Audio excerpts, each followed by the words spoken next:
Les gars, bon, les gars aussi, hein. Les gars qui sont là. Franchement, moi, j'ai kiffé. Devil May Cry, moi, j'ai kiffé. On va en parler. Mais tout d'abord, bonjour à toutes et à tous. Bienvenue sur ma chaîne YouTube. Moi, c'est Jürgen Prince, nouvelle chaîne YouTube. Ici, on parle de cinéma. On fait des réactions aux séries, mangas, films, les critiques également. On fera des histoires sur la culture cinématographique africaine. C'est très important. Mondial aussi, on parlera des acteurs, actrices, producteurs, productrices. Des séries également qui ont marqué notre enfance. Et bref, ici, on parlera que de cinéma. Donc, si ça t'intéresse, abonne-toi. S'il te plaît, abonne-toi, lâche-moi un pouce bleu et un commentaire. Il faut que la communauté s'agrandisse. Abonne-toi. Bon, Devil May Cry, c'est une série Netflix, hein, animation, qui est sortie hier, je crois, le 3 avril. Franchement, moi, j'ai adoré. J'ai kiffé. Franchement, c'est le genre de série d'animation que j'aime bien voir, moi. C'est ça que j'aime bien voir. C'est 8 épisodes. J'ai tout fini hier. J'ai tout fini. La saison 1. Elle est incroyable. Devil May Cry, généralement, c'est un jeu vidéo. En général, c'est un jeu vidéo, mais ça a été adapté en série d'animation. C'est un jeu vidéo qui est sorti en 2007, je crois, par Capcom. Donc, franchement, l'adaptation, elle est nickel. L'adaptation, elle est nickel. Il y aura un peu de spoiler dans la vidéo aussi, hein. Donc, préparez-vous. L'adaptation est nickel. Franchement. Bon, on va rentrer dans le vif du sujet. Devil May Cry, la série d'animation, à 8 épisodes. En vrai, l'histoire, c'est quoi? L'histoire, c'est que l'acteur principal, le personnage, on va dire ça comme ça, le personnage principal, qui est Dante. Dante, c'est le fruit d'un démon. Dante, c'est le fruit d'un démon appelé Sparda, avec une humaine, voilà, avec une humaine. Qui a, voilà, c'est le fruit, en fait, d'un démon et d'une humaine. Et il a pris tout en lui. C'est-à-dire que son père, Sparda, était carrément le bras droit du roi des démons.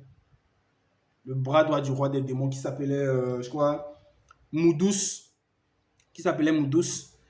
Et Sparda a hérité du pouvoir de son père. Sparda a hérité du pouvoir de son père. Il arrive à se transformer en démon. Et après, il reprend son apparence humaine. Donc, il est hybride. Dans la série, on l'appelle l'humain hybride, quoi. Hybride, plutôt.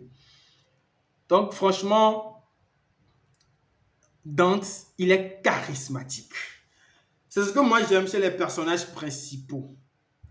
Dante, il est charismatique. Il est lancé, il est bouché. Après, il frime. Il fait un peu le show, le con, tout ça. Franchement, moi, j'adore. C'est le principal, ce qui est le personnage plutôt qui est attachant. C'est-à-dire ce genre de personnage, à la première vue, tu le kiffes direct. Franchement, tu le kiffes direct. Moi, j'ai pas joué aux jeux vidéo. Franchement, pour dire vrai, j'ai pas joué aux jeux vidéo, donc je ne connaissais pas réellement le personnage. Mais là, dans la série, je kiffe. Je kiffe vraiment le personnage. Donc, le truc, c'est quoi? C'est que Dante, son père, qui est Sparda, qui était un démon, a fini par changer de camp et se liguer contre ses propres, je vais dire, confrères, ses propres démons, ses propres frères démons, a commencé à lutter contre eux. Et pour éviter que le monde des démons et le monde humain ne fassent qu'un, il a décidé de prendre son épée et de fendre une amulette en deux parties. Et de fondre une amulette en deux parties pour que les deux mondes ne se rejoignent pas et ouvrent un espace temporel où les démons peuvent rentrer dans le monde terrestre et puis voilà, à la fin du monde, quoi. Vous voyez. Franchement, dans ce dessin animé ou cette série d'animation, il y a un peu de géopolitique dedans. Si vous regardez bien, il y a un peu de géopolitique, il y a un peu de vérité là-dedans. Dans le premier épisode, dans le premier épisode, là, on va parler du personnage, le lapin. Lui aussi, vraiment, il est charismatique. Hein. Le lapin. Le lapin, c'est, on va dire, le méchant. On va dire c'est le méchant de la série. Le lapin, quand on a débuté la série, premier épisode, il a envoyé des mercenaires pour aller voler l'épée de Sparda, qui se trouvait où? Au Vatican. Chers amis, les gars là veulent nous dire quelque chose. Hein. Le Vatican qui est là-bas, là, il y a beaucoup de secrets. On ne sait pas. Il y a beaucoup de secrets là-dedans. On ne sait pas. Il y a beaucoup de choses qui se cachent au Vatican. Même si c'est une série d'animation, ne venez pas parler directement de théorie du complot, tout ça. Non. Mais, au Vatican là-bas, il y a beaucoup de choses qui sont cachées, franchement. Et si vous remarquez bien le vice-président et puis le président, ils ont quelle tête? Franchement. Le vice-président a quelle tête? Il ressemble à qui? Le président lui-même, il ressemble à qui? Là, je vais me taire et vous allez me le dire en commentaire. Pour ceux qui auraient vu la série, hein, elle est juste sortie hier. Alors, allez le voir, je vous le conseille, c'est vraiment formidable. Moi, j'ai kiffé, j'ai adoré même, j'ai kiffé. J'ai passé un très bon moment. Donc, pour ceux qui auraient vu la série, dites-moi, le vice-président, il ressemble à qui?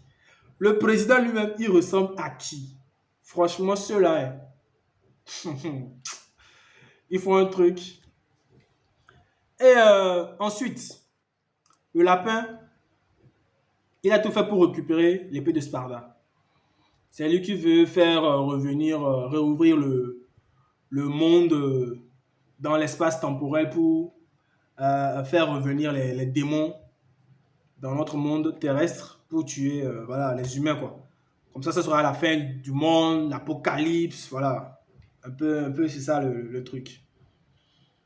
Donc, Dante, lui, c'est un chasseur de démons. Il est là pour combattre les démons. Et franchement,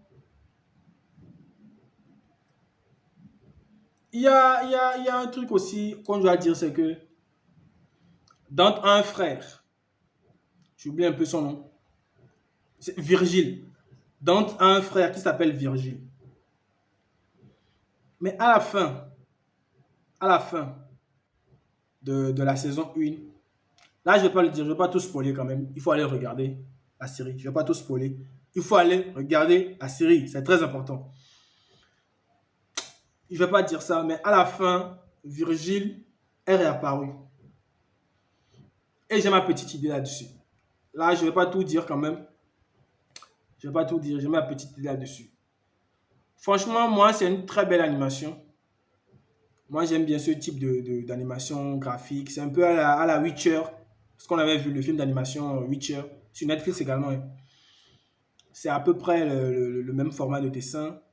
Moi, j'ai bien kiffé. J'ai bien aimé. J'ai passé un bon moment devant le truc. Dante, il est très très fort. Il est très rapide. Il est fun. Il est drôle. Il est con. C'est vraiment drôle, quoi. Il aime bien la musique rock. Franchement, moi, je vous le conseille.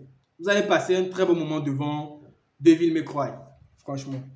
C'est une très belle série qui ne dure pas. Hein, 8 épisodes. Par épisode, je crois c'est une vingtaine, 29-30 minutes par épisode. Donc, ça passe vite. Ça passe très, très vite. Voilà. Donc, chers amis, je vous le conseille très fortement. Allez le regarder. Je ne veux pas tout spoiler, tout ce que moi j'ai à dire. Moi, j'ai fait ma réaction, ma critique. J'ai kiffé, j'ai bien aimé.